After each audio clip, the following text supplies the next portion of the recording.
نبی علیہ السلام نے کیا کیا کائنات میں آنے کے بعد؟ محمد رسول اللہ صلی اللہ علیہ وسلم نے تمام چیزوں میں سے ملاوٹ کو دور کیا. توحید میں سے ملاوٹ ختم، رسالت میں سے ملاوٹ ختم، عبادت میں سے ملاوٹ ختم، نکاح میں ملاوٹ ختم، کاروبار میں ملاوٹ ختم، تعلیم میں ملاوٹ ختم، رشتہ داری میں ملاوٹ ختم. محمد رسول اللہ صلی اللہ علیہ وسلم کا جو نظام ہے وہ کائنات کے سامنے پیورٹی کا نظام ہے کہ ہم اگر کسی طرف ہوں گے تو بالکل صاف ستھرے ہو کر اسی طرف کھڑے ہوں گے. یہ ممکن نہیں ہو سکتا کہ ہم صبح کو ایمان والوں کے درمیان ہوں اور شام کو چھپ کے منافقوں کے درمیان چلے جائیں، تو ایسا ممکن نہیں ہے.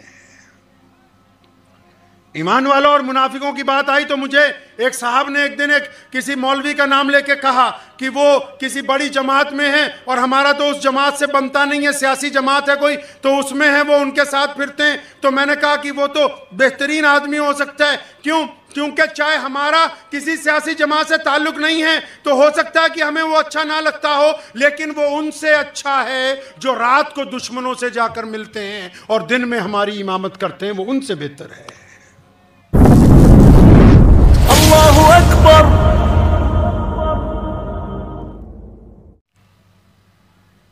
شروع اللہ کے نام سے جو بڑا مہربان اور نہایتی رحم کرنے والا ہے.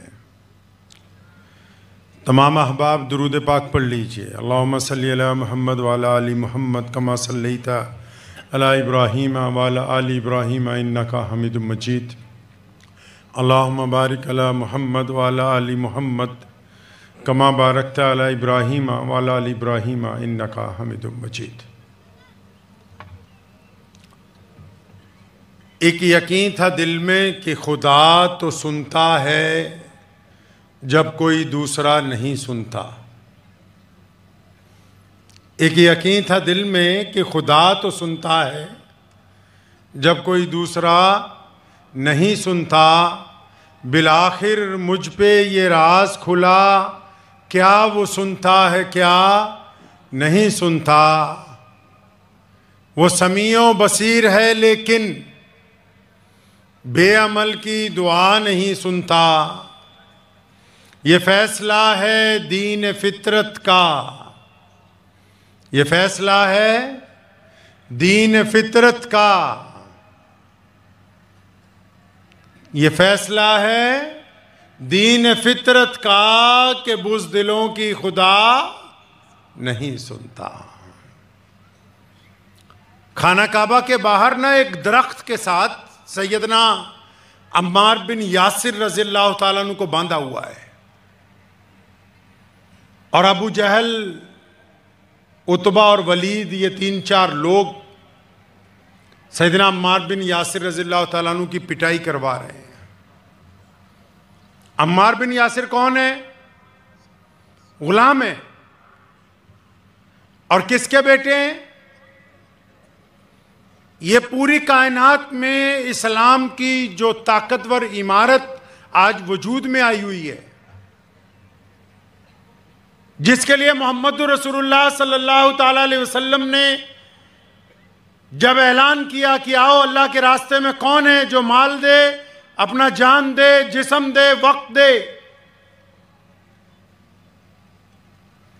کائنات میں جب اسلام کی فاؤنڈیشن رکھنی تھی، جب دین اسلام کی بنیاد رکھی جانی تھی، جب ایسے لوگوں کی، ایسے بیٹوں کی، ایسی بیٹیوں کی، ایسے ملت اسلامیہ کے فرزندوں کی ضرورت تھی جو ملت اسلامیہ کی آبیاری کے اندر بنیاد کے پتھر بن جائیں، جن کے اوپر ایک طاقتور عمارت ایسی بلند ہو کہ دنیا کی تمام اقوام اور دنیا کے تمام حکمران یہ کہنے پر مجبور ہو جائیں کہ محمد الرسول اللہ صلی اللہ علیہ وسلم نے جو اعلیٰ ترین کائنات کے اندر تہذیب اور تمدن اسلام کی شکل میں عطا کیا ہے کہ اب قیامت تو آ سکتی ہے، یہ دین اپنی جگہ سے ہل نہیں سکتا ہے.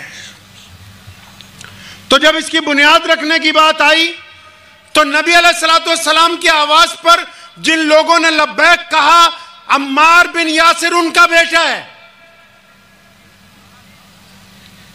یہ مشائخ یونیورسٹی کی جو بنیاد کا پتھر ہے، وہ عمار بن یاسر کی والدہ سیدنا سمیہ رضی اللہ تعالی عنہ کی ذات گرامی ہے، جنہوں نے کائنات میں سب سے پہلے اپنے خون کے قطرے ملت اسلامیہ کے وجود کو عطا فرمائے ہیں۔ کائنات میں دین کے لیے جس نے سب سے پہلے شہادت دی وہ کوئی مرد نہیں ہے، وہ 80 سال کی بوڑھی عورت سیدنا سمیہ رضی اللہ تعالیٰ عنہ کی ذات گرامی ہے۔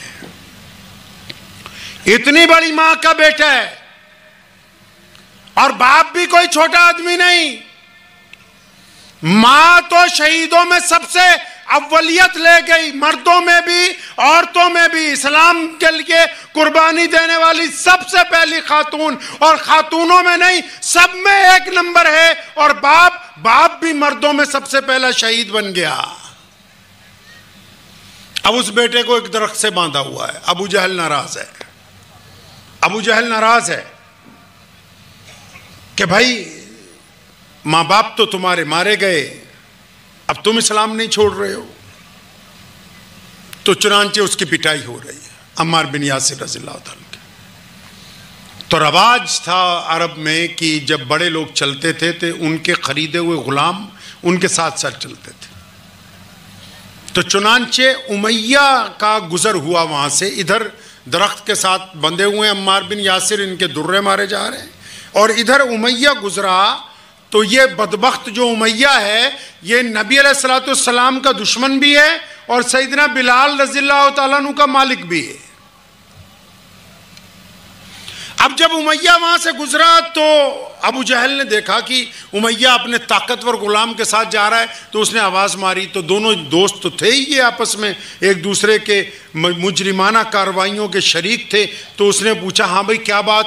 تو کہنے لگا یہ عمار بن یاسر کی ہم پٹائی کر رہے ہیں، یہ مان نہیں رہا۔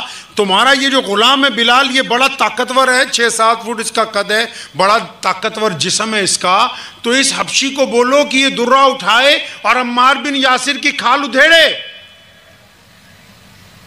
تاکہ یہ محمد رسول اللہ صلی اللہ علیہ وسلم کی وفاداری سے انکار کر دے، نعوذ باللہ۔ اب بلال تو مسلمان ہو چکے تھے لیکن انہوں نے کسی کو بتایا نہیں تھا۔ عمار بن یاسر کو پتا تھا، کیونکہ دونوں رات کو چھپ کے جاتے تھے دار ارقم میں، کبھی کبھی نبی علیہ السلام سے ملتے، وہیں پر نماز پڑھتے۔ اب زندگی کا ٹرننگ پوائنٹ آ گیا، کس کا؟ بلال رضی اللہ تعالیٰ عنہ کا۔ عمار بن یاسر درخت سے بندھا ہوا ہے، ابو جہل اور امیہ سامنے کھڑے ہیں، ان کا حکم ہے بلال کو مارو امیہ کو۔ امیہ اور ابو جہل کو یہ نہیں پتا کہ بلال بھی مسلمان ہے۔ عمار بن یاسر نے بلال کی طرف دیکھا، آنکھوں ہی آنکھوں میں اشارہ کیا، آنکھوں ہی آنکھوں میں اشارہ کیا حضرت بلال رضی اللہ عنہ کو امیہ نے کہ اللہ کے واسطے 2-4 درے مجھے مار دے، اگر مار بھی دے گا تو کوئی بات نہیں، میں تو مار کھا ہی رہا ہوں، تیری جان بچی رہے گی۔ تو سیدنا بلال رضی اللہ عنہ آگے بڑھے، زمین پر درہ پڑا ہوا تھا، درہ اٹھایا اور اس کو ہوا میں گھمانے لگے۔ ایک دفعہ عمار بن یاسر رضی اللہ عنہ کو دیکھا، غور سے ان کی آنکھوں میں آنکھیں ڈالی اور وہ کہہ رہے ہیں اپنے دل میں، بلال خدا کے لیے تم مجھے مارو، رکو نہیں۔ اب بلال درہ گھما رہے ہیں، عمار بن یاسر کو دیکھا، بجلی کی تیزی سے پلٹے، ابو جہل کے منہ پر درہ پھینک کر کہا، اوے تو کیا سمجھتا ہے کہ عمار بن یاسر اکیلا ہے؟ میں بلال بھی تو محمد الرسول اللہ کا غلام ہوں۔ صلی اللہ، بولو چلیا برادری والو درود شریف تو پڑھو، صلی اللہ، زور سے صلی اللہ۔ مولانا حذیفہ صاحب نے کہا بھائی جان نے کہ یہ سب سے دیندار لوگ ہیں، آتے ہی مجھے یہ بات انہوں نے کہی۔ اب دیندار تو سب سے وہی ہوتے جو عاشق بڑے ہوں نبی علیہ السلام کے۔ صلی اللہ، ابھی بھی آواز نہیں آئی پیچھے سے، صلی اللہ، ابھی بھی کم ہے، صلی اللہ، پیچھے سے نہیں آواز آئی، صلی اللہ، صلی اللہ۔ تو سیدنا بلال رضی اللہ عنہ نے کہا کہ میں بھی تو ساتھ ہی ہوں اس کے، یعنی سیدنا بلال رضی اللہ تعالیٰ عنہ نے تربیت کے ابتدائی مراحل میں جو کچھ سیکھا ہے اس کو ظاہر کرنا شروع کر دیا، اور قیامت تک کے لیے لوگوں کو یہ پیغام دیا کہ جو بندہ کلمہ لا الہ الا اللہ محمد رسول اللہ صلی اللہ علیہ وسلم پڑھ لے گا تو پھر وہ دوگلا نہیں ہوگا۔ یہ ہو نہیں سکتا کہ وہ ظاہری طور پر مسلمان ہو، باطنی طور پر منافق ہو، باطنی طور پر منافق ہو، ظاہری طور پر مسلمان ہو۔ دو صورتیں اس کے درمیان میں اکٹھی نہیں ہو سکتی ہیں۔ نبی علیہ السلام نے کیا کیا کائنات میں آنے کے بعد؟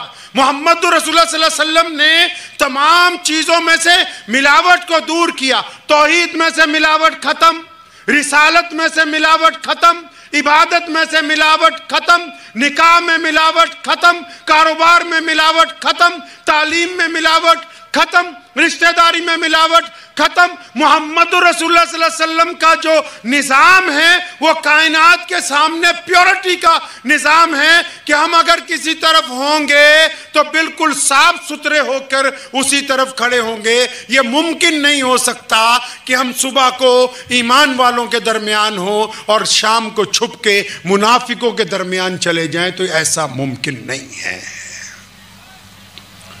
ایمان والوں اور منافقوں کی بات آئی تو مجھے ایک صاحب نے ایک دن کسی مولوی کا نام لے کے کہا کہ وہ کسی بڑی جماعت میں ہے اور ہمارا تو اس جماعت سے بنتا نہیں ہے، سیاسی جماعت ہے کوئی تو اس میں ہے، وہ ان کے ساتھ پھرتے ہیں۔ تو میں نے کہا کہ وہ تو بہترین آدمی ہو سکتا ہے، کیونکہ چاہے ہمارا کسی سیاسی جماعت سے تعلق نہیں ہے تو ہو سکتا ہے کہ ہمیں وہ اچھا نہ لگتا ہو، لیکن وہ ان سے اچھا ہے جو رات کو دشمنوں سے جا کر ملتے ہیں اور دن میں ہماری امامت کرتے ہیں، وہ ان سے بہتر ہے۔ اسلام نے، محمد رسول اللہ صلی اللہ علیہ وسلم نے یہ باتیں ہمیں سمجھائی ہیں۔ پیارے پیغمبر علیہ السلام ان اداؤں کو پسند کرتے ہیں۔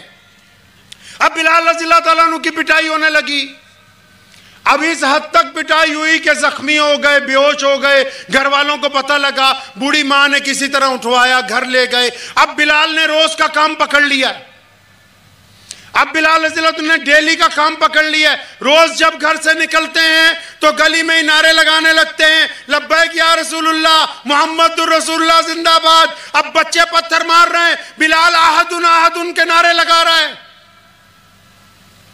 سلسلہ ڈیلی چل پڑا۔ تو اچانک ایک دن جب روزانہ شام کو مار کھا کے گھر آتے تھے نا، ایک دن جب شام کو مار کھا کے گھر آئے تو آج اماں نے ایک بات کہی ان سے۔ سیدنا بلال رضی اللہ عنہ کی والدہ کہنے لگی، بلال بیٹا میں یہ سمجھتی ہوں کہ ہم دونوں کو ہجرت کر لینی چاہیے، مکے کو چھوڑ کے کہیں اور چلیں۔ اب سیدنا بلال رضی اللہ عنہ بڑے حیران ہوئے، اماں ہجرت؟ تو انہوں نے پیار سے اپنی اماں کے دونوں کندھوں کو پکڑا۔ وہ محمد رسول اللہ صلی اللہ علیہ وسلم کے تربیت یافتہ ہے، نبی علیہ السلام کے شاگرد ہیں نا، اپنی ماں کے دو لفظوں سے ہی سمجھ گئے کہ اماں نہیں بول رہی ہے، آج اماں نہیں بول رہی ہے۔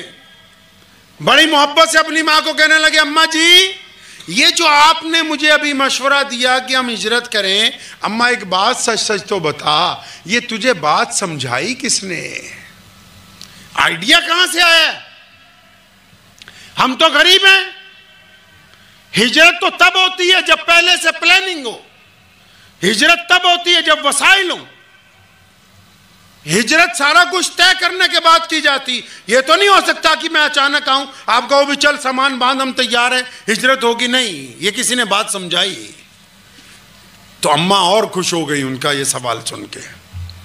سنو کیا کہا سیدنا بلال رضی اللہ عنہ کی اماں نے، کہنے لگی بلال بیٹا وہ مکے کا جو بادشاہ ہے نا ابو جہل۔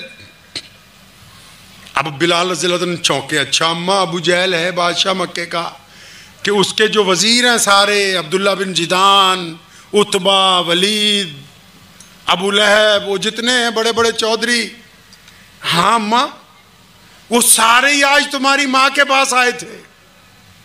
اب بلال بڑے حیران ہیں، اچھا اماں وہ سب ہمارے گھر پہ؟ ہاں اماں کہنے لگی وہ سب ہماری جھونپڑی کے دروازے پہ آئے تھے اور انہوں نے آج آ کے کوئی دھمکی نہیں دی، آج آ کے انہوں نے کوئی دھمکی نہیں دی ہے، کوئی تھریٹ نہیں کیا مجھے۔ پھر کیا ہوا کہ کہنے لگی ان کی اماں بلال آج ان سب نے آ کے میرے سے گزارش کی ہے کہ اے بلال کی ماں، یہ جو تیرا بیٹا ہے نا یہ صبح سے لے کے شام تک محمد رسول اللہ صلی اللہ علیہ وسلم کی باتیں کرتا ہے، یہ صبح سے شام تک اللہ احد کے نعرے لگاتا ہے، یہ صبح سے شام تک صرف رسول اللہ صلی اللہ علیہ وسلم کا ذکر کرتا ہے، ہم نے اس کو مارا ہے، ہم نے اس کے گلے میں رسی ڈالی، ہم نے اس کی چھاتی پر وزندار پتھر رکھے، ہم نے تپتی ہوئی سلاخوں سے اس کے جسم کو داغا ہے، ہم اس کو گلی کوچوں میں گھسیٹتے رہے، ہمارے بچے اس پر روزانہ پتھر برساتے ہیں، لیکن یہ پتہ نہیں کس مٹی کا بنا ہوا ہے، دوسرے دن پھر صبح شروع ہو جاتا ہے۔ تو ہم تو سارے تنگ آ گئے ہیں، آج تیرے پاس ریکویسٹ لے کے آئے ہیں، تو بلال کی اماں ہے، خدا کے لیے کہ اس کو لے کے یہاں سے کہیں چلی جا۔ جب بلال حضرت نے یہ بات سنی نا کہ دشمن نے ریکویسٹ کی ہے، اپنی ماں کے کندھے تو پکڑے ہوئے تھے، جھوم گئے کہ اماں جی اللہ کی قسم ہم کامیاب ہو گئے، اللہ کی قسم ہم کامیاب ہو گئے۔ بیٹا وہ کیسے؟ فرمایا ماں یہ تو وہ لوگ ہیں جو کالوں کو انسان نہیں مانتے، یہ وہ لوگ ہیں جو غریب کو انسان نہیں مانتے، یہ محمد رسول اللہ کے دین کی برکت ہے کہ یہ بڑے بڑے بادشاہ آج بلال کی ماں کی جھونپڑی کے دروازے پر کھڑے ہیں۔ اس کا مطلب انہوں نے اسلام کی قوت کو تسلیم کر لیا ہے۔ اللہ کی قسم ہم کامیاب ہو گئے ہیں۔ پیارے نبی حضرت محمد رسول اللہ صلی اللہ تعالی علیہ وسلم کی ذات گرامی ہے، اور نبی علیہ السلام اپنے صحابہ کے درمیان ان کو درس دے رہے ہیں عزت کا، استقامت کا، سلامتی کا، سمجھا رہے ہیں ان کو جینے کے ڈھنگ۔ یہ جو دنیا میں تعلیم کی آج ہم بات کر رہے ہیں، ہم مشائخ فاؤنڈیشن میں بیٹھے ہوئے ہیں، یونیورسٹی بنانے کے لیے ہم قدم بڑھا چکے ہیں۔ اللہ تبارک و تعالیٰ بہت ہی اعلیٰ جنت میں مقام عطا فرمائے حضرت مولانا غلام وستانوی رحمۃ اللہ علیہ کو، اور پھر آپ تمام حضرات کو بھی کہ جنہوں نے یہ اقدامات کیے ہیں۔ لیکن یہ دیکھیں کہ اس کی ابتدا کہاں سے ہو رہی ہے۔ دنیا میں علوم پہلے بھی تھے، نبی علیہ السلام کے آنے سے پہلے بھی علم تھے، وہ علم تھے حساب کتاب کو جاننے کے، وہ علم تھے احکامات کو جاری کرنے کے، وہ علم تھے ظلم کو صادر کرنے کے، وہ علم تھے دوسروں پر سحر اور جادو کرنے کے۔ محمد الرسول اللہ نے ان علم کے اندر اسلام کے آداب کو داخل کیا۔ رسول اللہ صلی اللہ علیہ وسلم نے ان علوم میں اللہ تبارک و تعالیٰ کے علم کو فوقیت دی۔ نبی علیہ السلام نے ان علوم کا رنگ بدلا، ان کا ڈھنگ بدلا، ان کا طریقہ بدلا۔ پہلے لوگ صرف پیسہ کمانے کے لیے علم حاصل کرتے تھے، پہلے حساب کتاب رکھنے کے لیے علم حاصل کرتے تھے، صرف اپنی برتری حاصل کرنے کے لیے علم حاصل کرتے تھے۔ لیکن محمد رسول اللہ صلی اللہ تعالی علیہ وسلم نے جو تربیت شروع کی ہے، آپ علیہ السلام کو جو اللہ نے کہا کہ پڑھیے لفظ قرآن میں اقرا بسمی، شروع جہاں سے قرآن کو کر دیا گیا وہ اسی لیے تھا کہ ایک ایسی قوم کو اب وجود دیا جا رہا ہے جو صرف پڑھے لکھے نہیں ہوں گے بلکہ تہذیب یافتہ ہوں گے، جن کے پاس علم کی مرکزیت حاصل ہوگی۔ اور دیکھیں تو پھر صحابہ کرام رضی اللہ تعالیٰ اجمعین نے کیا کیا۔ غلطی سے ایک دفعہ سیدنا سلمان فارسی رضی اللہ تعالیٰ نے غلطی سے ازراہ مذاق کہا بلال کو، کالی ماں کے پترا کیا حال ہے تیرا؟ اب بلال کے دل پہ لگ گئی، وہ نبی علیہ السلام کے پاس گئے، آنکھوں میں آنسو آ گئے، یا رسول اللہ صلی اللہ علیہ وسلم وہ سلمان مجھے کالی ماں کا بیٹا کہتا ہے۔ نبی علیہ السلام نے ان کو بلایا، سخت ڈانٹا، فرمایا اب بھی زمانہ جاہلیت کی باتیں کرتے ہو، اب تو محمد رسول اللہ صلی اللہ علیہ وسلم آ چکے ہیں، اب تو تمہارے پاس قرآن پہنچ چکا ہے۔ اب انہوں نے تو 100% مذاق میں کہا تھا، یہ اندازہ نہیں تھا کہ یہ بات نبی علیہ السلام تک پہنچے گی۔ وہ مدینہ منورہ میں باہر سڑک پر آئے، زمین پر سامنے بلال آ رہے ہیں، زمین پر لیٹ گئے، اپنا چہرہ زمین پر لگایا ریت کے اوپر، بلال کو آواز دی کہ آؤ اور میری رخسار پر پیر رکھ کے نکلو کہ مجھ سے غلطی ہوئی ہے، میں نے آپ کو یہ کیوں کہا، مجھے کہنا نہیں چاہیے تھا، میں آپ سے معافی مانگتا ہوں۔ بلال قریب آئے، بلال کی آنکھوں میں آنسو ہیں، دونوں کندھوں سے ان کو پکڑا، اپنی چھاتی سے لگایا، وہ بھی رونے لگے کیونکہ دونوں جو ہیں کلمے کے شریک بھائی ہیں۔ بلال کہنے لگے سلمان اگر کوئی دل سے معافی مانگ لے تو ایسا ہے جیسے اس نے کبھی گناہ کیا ہی نہ ہو۔ ابھی آپ کے پاس آنے سے پہلے کچھ دیر پہلے ہم لوگ یہاں دفتر میں بیٹھے تھے، حضرت مولانا حذیفہ صاحب مدد ذلو کا انتظار کر رہے تھے بھائی جان کا، تو وہاں یہ گفتگو چلی تو میں نے ان حضرات سے کہا ٹھیک ہے کہ چلیا برادری بڑی معزز ہے اور بہت ہی ماشاءاللہ آپ لوگ دیندار ہیں، لیکن برادریوں سے آگے بڑھنا ہے، محمد الرسول اللہ صلی اللہ علیہ وسلم کی غلامی کو اختیار کرنا ہے۔ یہ بات درست ہے کہ اس کی مینجمنٹ ایک خاص برادری کے لوگ اس لیے کر رہے ہیں کیونکہ انہوں نے اس کے بیڑے کو اٹھائے، لیکن اس کے فیض کو پورے عالم کے لیے عام کرنا ہے، اور صرف مسلمانوں کے لیے ہی نہیں، صرف مسلمانوں کے لیے نہیں، دنیا کے تمام لوگوں کے لیے جو بھی دکھی ہے، پریشان ہے، سب کو اپنی چھاتی سے لگانا ہے۔ وہ کہا ہے نا کسی نے کہ ہو جائے عشق کسی سے کوئی چارہ تو نہیں۔ کنور مہندر سنگھ بیدی ایک بہت بڑے شاعر ہیں، ڈھونڈ لیجئے گا گوگل پہ، ہو جائے عشق کسی سے کوئی چارہ تو نہیں، صرف مسلم کا محمد پہ اجارہ تو نہیں۔ کہ نبی علیہ السلام کی جو ذات گرامی ہے نا، نبی علیہ السلام کی جو ذات گرامی ہے وہ سب کے لیے ہے۔ ہم جو کام کرنے جا رہے ہیں وہ سب کے لیے ہے، لیکن ہاں خادم ہمیں ہی بن کے رہنا ہے، خادم خود بننا ہے، خدمت سب کی کرنی ہے، کریں گے انشاءاللہ۔ رسول اللہ صلی اللہ علیہ وسلم نے 2 باتوں کا پیغام انقلابی طور پر کائنات کو دیا ہے، 2 باتوں کا صرف۔ نبی علیہ السلام نے کائنات کو 2 باتوں کا پیغام دیا۔ کن 2 باتوں کا؟ پیارے پیغمبر علیہ السلام نے یہ کہا، آپ کو شاید یاد ہوگا، آپ کے پاس بہت عالم بھی ہیں، بڑے بڑے بزرگ بھی موجود ہیں۔ اللہ ایک ہے، آدم علیہ السلام کہہ رہے ہیں، کہتے کہتے ابراہیم علیہ السلام تک آ گئے۔ 1,24,000 نبیوں کا سلسلہ ہے۔ ابراہیم علیہ السلام کی اولاد میں بھی کتنے نبی ہیں؟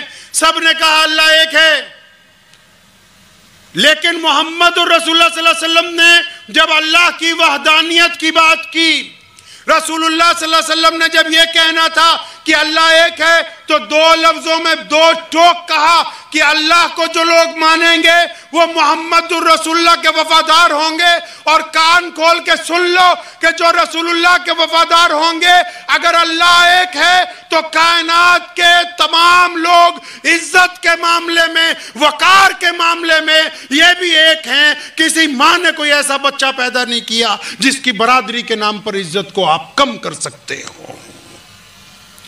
لوگ جا کے حیرت سے بتاتے تھے، کبھی آپ تاریخ پڑھیے گا، جب نبی علیہ السلام مکہ المکرمہ میں پیدا ہوئے، جو لوگ آتے تھے اس دور میں حج کرنے کے لیے، جو اس دور میں بیت اللہ کا طواف کرنے آتے تھے نا غیر مسلم، اور ان کو جب پتہ لگتا تھا ایک نبی آ گئے جن کا نام محمد ہے، جو اللہ اور اس کے رسول کی بات کرتے ہیں اور جو حیرت کی بات یہ کہتے ہیں کہ بیٹی کو قتل نہیں کرو، یہ اللہ کی رحمت ہے، اور اس سے بڑی بات وہ یہ کہہ رہے ہیں کہ گورے اور کالے بھائی ہیں، اس سے بڑی بات وہ یہ کہہ رہے ہیں کہ انسان کا جھوٹا پاک ہے، اس سے بڑی بات وہ یہ کہتے ہیں کہ سب ایک ہی صف میں کھڑے ہوں گے۔